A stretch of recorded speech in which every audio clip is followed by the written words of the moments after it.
Hello दोस्तों, स्वागत है आप सभी का अतुल्य आर्यस ऑनलाइन क्लासेस में। दोस्तों, एनसीईआरटी बुक्स पर आधारित जो अपनी टेस्ट सीरीज चल रही है उसमें हम कर रहे हैं एनसीईआरटी की हिस्ट्री।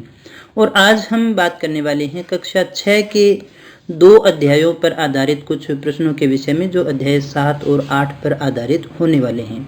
दोस्तों, एनसीईआरटी की बुक्स जो है वो प्रत्येक भर्ती परीक्षा के लिए महत्वपूर्ण होती है। चाहे हम किसी भी स्तर की परीक्षा की तैयारी कर रहे हों, चाहे वो एक अध्यापक भर्ती परीक्षा हो, चाहे वो यूपीएससी की परीक्षा हो या फिर अन्य किसी पीसीएस परीक्षा की तैयारी कर रहे हैं।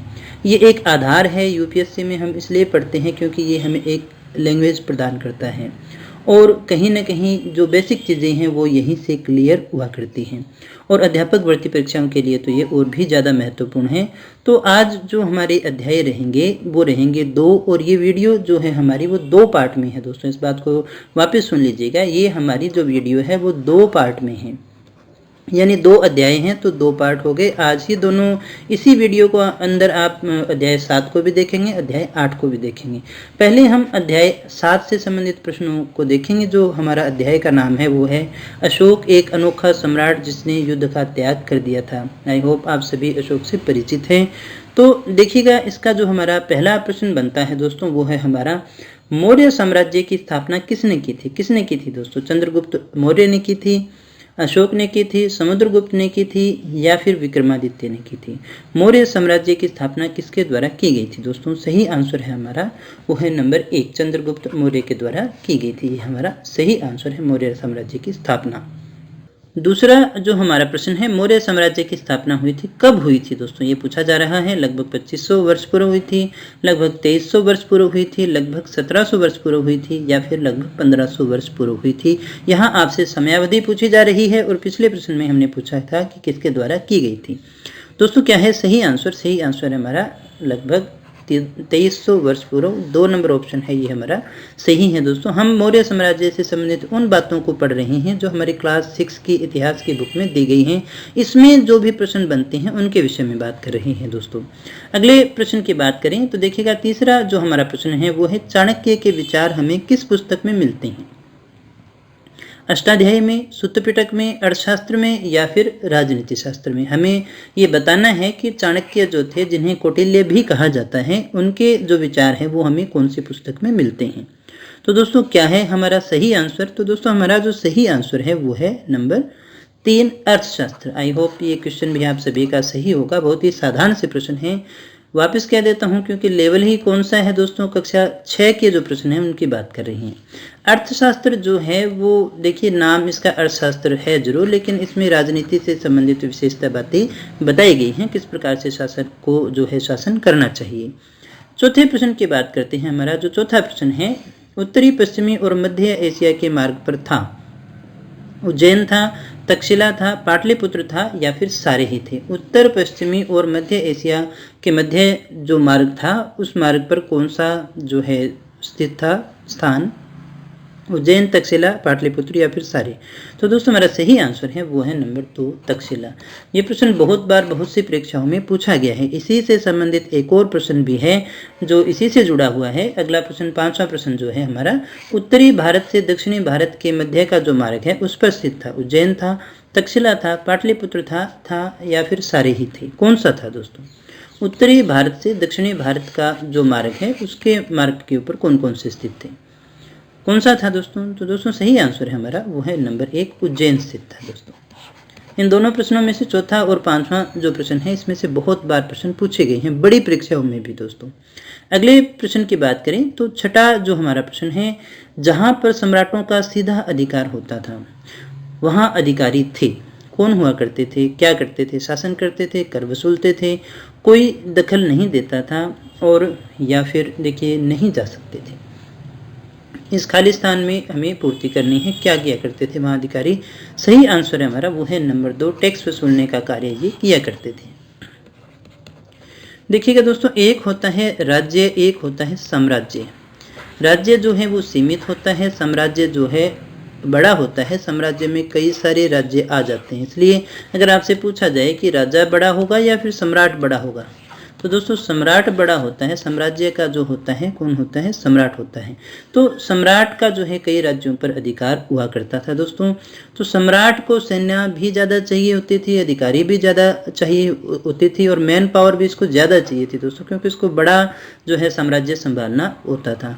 तो जहाँ जिन राज्यों के ऊपर या जिन स्थानों पर सम्राट का सीधा अधिकार हुआ करता था वहाँ अधिकारी जाते थे और टैक्स वसूलने का काम करते थे, वही टैक्स वसूलने का कार्य किया करते थे। 7वें प्रश्न की हम बात करें तो 7वां हमारा प्रश्न है, राजकुमारों को अक्सर प्रांतों में के रूप में भेजा जाता था। खाली स्थान पे हमें भरना है, प्रतिनिधि के रूप में, राजा के रूप में, गवर्नर के रूप में या राज्यपाल के रूप में या फिर कर संग्रहक के रूप में। राजकुमार जो हुआ करते थे उन्हें किस मकसद से भेजा जाता था या किस रूप में भेजा जाता था? तो सही आंसर है हमारा वो है नंबर 3, गवर्नर या राज्यपाल के रूप में इन्हें भेजा जाता था। अगले प्रश्न की बात करें तो 8वां जो हमारा प्रश्न है वो है, प्रदेशों में रहने वाले लोग मौर्य अधिकारियों को दिया करते थे, क्या दिया करते थे? दंड दिया करते थे, नजराना दिया करते थे, उपहार दिया करते थे या फिर बख्शीश दिया करते थे दोस्तों? क्या होगा सही आंसर हमारा दोस्तों? तो दोस्तों हमारा सही आंसर है वो है नंबर 2, नजराना दिया करते थे। ये देना ही एक प्रकार के टैक्स के रूप में भी अपने देख सकते हैं। अब देखिएगा दंड देंगे क्या? नहीं दे सकते। उपहार दे भी सकते हैं लेकिन ये कोई अनिवार्य नहीं हुआ करता था। नजराना भी एक प्रकार का उपहार ही हुआ करता था दोस्तों, बख्शीश भी नहीं देते थे। तो सही आंसर पाठ के अनुसार भी आप देखेंगे तो कौन सा आंसर होगा हमारा? नजराना ही सही है। अगले प्रश्न की बात करें तो 9वां जो हमारा प्रश्न है, धम्म द्वारा दूर की जाने वाली समस्याएं थी। धम्म जो अशोक ने चलाया था वो कौन सी समस्याओं को दूर कर सकता था? अलग अलग धर्म मानने वाले लोगों के बीच आपसी टकराव, जानवरों की बलि, दासों और नौकरों के साथ में किया जाने वाला क्रूर व्यवहार, पड़ोसियों, परिवार और पड़ोसियों के बीच के झगड़े। आपको सही कूट का चयन करना है। 1 व 3 सही है, 1, 2 व 4 सही है, 1, 3 व 4 सही है या फिर ये सारे के सारे सही है। धम्म जो अशोक ने चलाया था वो कौन सी समस्याओं को दूर करने के लिए था विशेषतः? क्या होगा सही आंसर दोस्तों? मेरा सही आंसर है वो है नंबर 4, ये सारे ही सही हैं। अलग अलग धर्मों के मानने के वाले जो लोग थे उनके बीच में अगर कोई टकराव होता था तो उसको भी दूर करता था, जानवरों की बलि रोकता था, क्रूर व्यवहार जो नौकरों और दासों के साथ में किया जाता था उनको भी रोकता था और परिवार पड़ोसियों के झगड़े के विषय में भी बात करता था दोस्तों। तो ये हमारा सही हो गया सारे की सारी बातें। अगले प्रश्न की बात करें, 10वां हमारा प्रश्न है, धम्म के प्रचार के लिए अशोक ने कौन से साधन का प्रयोग नहीं किया? अपने पुत्रों की नियुक्ति धर्म प्रचारक के रूप में अनिवार्य की, विदेशों में धर्म प्रचारक और प्रतिनिधियों को भेजा, अशोक ने अपने संदेश के स्थानों में शिलाओं पर खुदवाए, कुछ अधिकारियों को नियुक्त किया गया जो राजा के संदेशों को उन लोगों को पढ़कर सुनाते थे जो खुद पढ़ नहीं सकते थे। क्या होगा दोस्तों सही आंसर हमारा? कौन से का प्रयोग नहीं किया है हमें वो बताना है। तो सही आंसर है हमारा वो है नंबर 1, अपने पुत्रों की नियुक्ति धर्म प्रचारक के रूप में नहीं की थी और अनिवार्य तो की भी नहीं थी। तो किसकी नियुक्ति की थी? धम्म महामात जो हुआ करते थे, धम्म महामात, ये आपने पढ़ा भी होगा पाठ के अंदर, उनकी नियुक्ति की गई थी धर्म प्रचारक के रूप में। अगले प्रश्न की बात करें तो देखिएगा 11वां हमारा प्रश्न है, मेगस्थनीज जो चंद्रगुप्त के दरबार में रहा करता था किसका राजदूत था?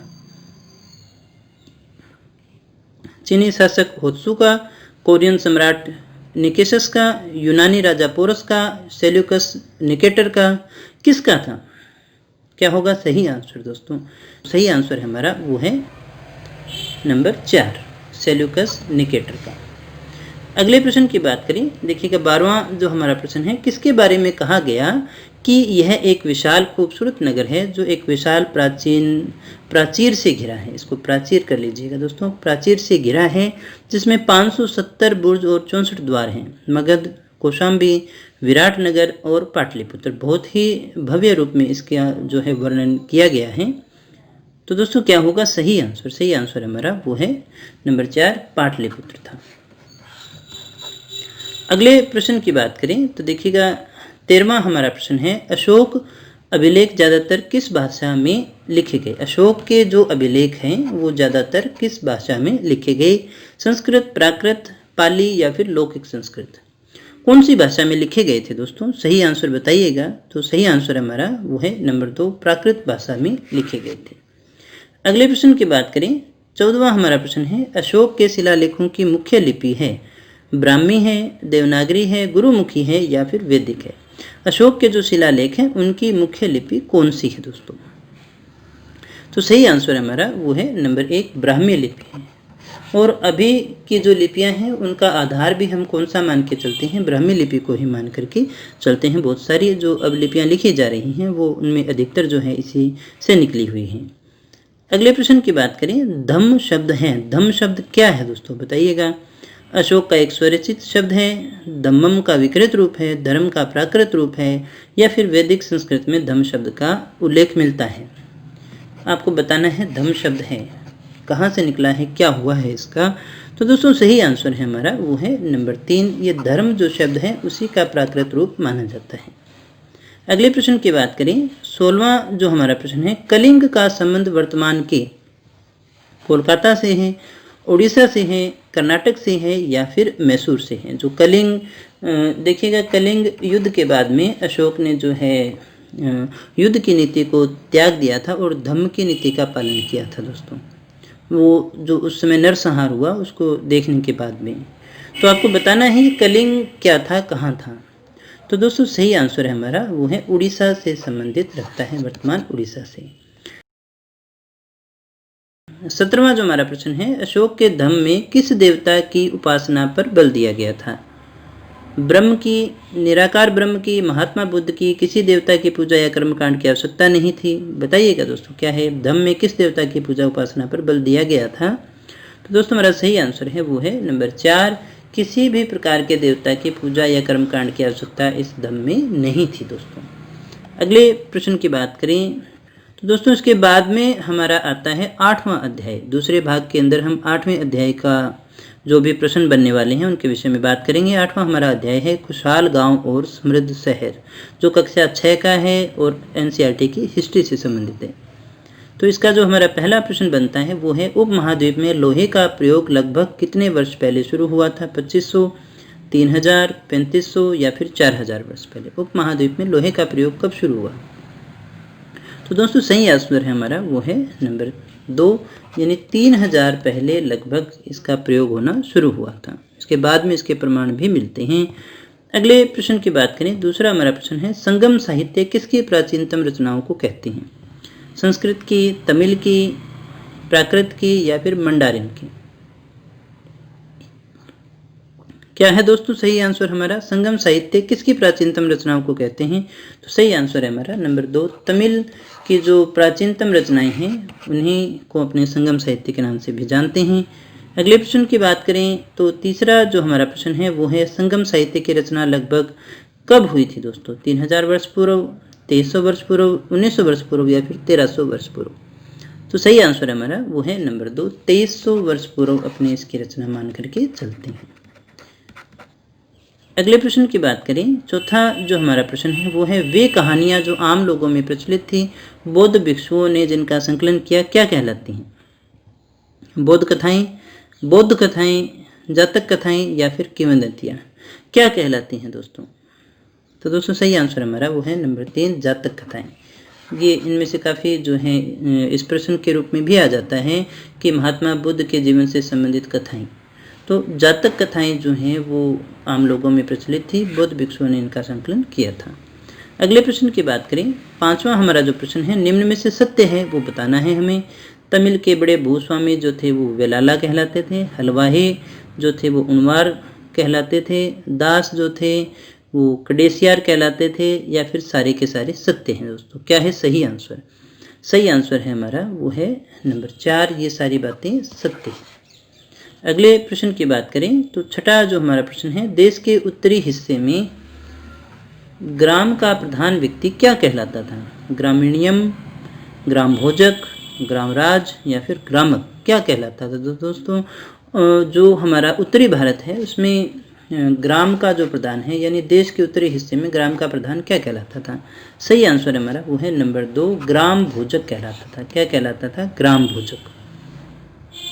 अगले प्रश्न की बात करें तो देखिएगा 7वां जो हमारा प्रश्न है, गृहपति हुआ करते थे घर का मुखिया, स्वतंत्र कृषक, गांव के मुखिया या फिर देखिए गली के मुखिया? गृहपति हम किसे कहते थे दोस्तों? क्या होगा सही आंसर? सही आंसर हमारा वो है नंबर 2, स्वतंत्र कृषक हुआ करते थे। स्वतंत्र और छोटे कृषक हुआ करते थे। बड़ों में तो देखिएगा ग्राम भोजक आ ही जाते थे। ये छोटे जो हुआ करते थे, छोटे और स्वतंत्र हुआ करते थे, उन्हें हम क्या कहते थे? उन्हें हम गृहपति के नाम से जानते थे। अगले प्रश्न की बात करें, 8वां हमारा प्रश्न है, चांदी या तांबे के सिक्कों पर विभिन्न आकृतियों को आहत कर सिक्के बनाए गए थे, वो कौन से थे? पंचक थे, आहत थे, गदिया सिक्के थे या फिर झाड़शाही सिक्के हुआ करते थे। क्या है सही आंसर? बिल्कुल आसान सा है, तो सही आंसर हमारा है नंबर 2, आहत सिक्के हम इन्हें कहते थे।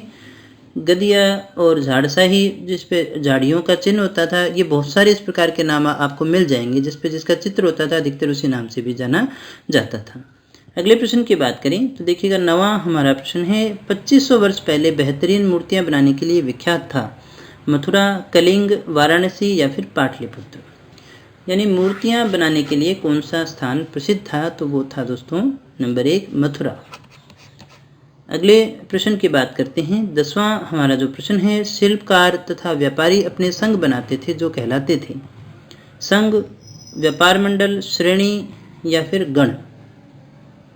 क्या कहते थे दोस्तों? तो दोस्तों सही आंसर है हमारा वो है नंबर 3, श्रेणी कहलाते थे। अगले प्रश्न की बात करते हैं, 11वां जो हमारा प्रश्न है वो है, संस्था जो बैंकों के रूप में भी काम करती थी? साहूकार, श्रेणियां, व्यापार मंडल या फिर आय जमा विभाग। कौन सी थी जो बैंकों के रूप में काम करती थी? सही आंसर हमारा नंबर 2, श्रेणियां। अगले प्रश्न की बात करते हैं, 12वां जो हमारा प्रश्न है, एरेटाइन क्या है? पात्र हैं, मुद्रा है, लिपि है या फिर पुस्तकें हैं दोस्तों? तो सही आंसर है हमारा वो है नंबर 1, पात्र हैं दोस्तों। इटली के एक शहर के नाम पे इसका ये नाम लेके रखा गया है, एरेटाइन। अगले प्रश्न की अपने बात करते हैं, तो 13वां हमारा प्रश्न है, वलय कूप जो था उसका उपयोग होता था नहाने के लिए, कपड़े धोने के लिए, सिंचाई के लिए या फिर जल निकासी के लिए? वलय कूप के जो प्रमाण मिले हैं उसका उपयोग किस लिए होता था? सही आंसर हमारा नंबर 4, जल निकासी के लिए प्रयोग हुआ करता था। अगले प्रश्न की बात करते हैं, 14वां हमारा प्रश्न है, मथुरा महत्वपूर्ण था, गांव था, वतन था, धार्मिक केंद्र था या फिर जंगल क्षेत्र था? क्या था दोस्तों? मथुरा क्या था? सही आंसर हमारा वो है नंबर 3, धार्मिक केंद्र था दोस्तों। अगले प्रश्न की बात करें, देखिएगा 15वां जो हमारा प्रश्न है, श्रेणी। श्रेणी क्या था? शासकों का संघ था, शिल्पकारों का संघ था, कृषकों का संघ था या पशुपालकों का संघ था? क्या है दोस्तों सही आंसर हमारा जो सही आंसर है वो है नंबर 2, ये एक शिल्पकारों का संघ था। अगले प्रश्न की बात करते हैं, 16वां हमारा प्रश्न है, आहत सिक्के बने होते थे चांदी के, सोने के, टिन के या फिर हाथी दांत के? किसके बने होते थे दोस्तों? सही आंसर क्या है वो है हमारा नंबर 1, चांदी के बने होते थे आहत सिक्के। तो ये थे हमारे आज के प्रश्न जो आधारित थे 7वें और 8वें अध्याय पर। कल हम आगे के अध्यायों पर आधारित प्रश्नों के विषय में बात करेंगे दोस्तों। अगर आपको वीडियो अच्छा लगा हो तो इसे लाइक कर देना, दोस्तों के साथ में शेयर कर लेना, और अगर चैनल पर पहली बार आए हो और अभी तक सब्सक्राइब नहीं किया है तो चैनल को सब्सक्राइब जरूर कर लेना, क्योंकि इस तरह के क्वालिटी एजुकेशन वीडियो आपको डेली यहाँ पर मिलते रहते हैं। एनसीईआरटी से संबंधित जितने भी पार्ट हैं, जितने भी जरूरी टॉपिक हैं, वो सारे आपको यहाँ पर करवाए जाएंगे दोस्तों। तो मिलते हैं कल के टेस्ट में कुछ और नए प्रश्नों के साथ, कुछ और जानकारी के साथ। तब तक बने रहिए हमारे साथ। Thank you very much.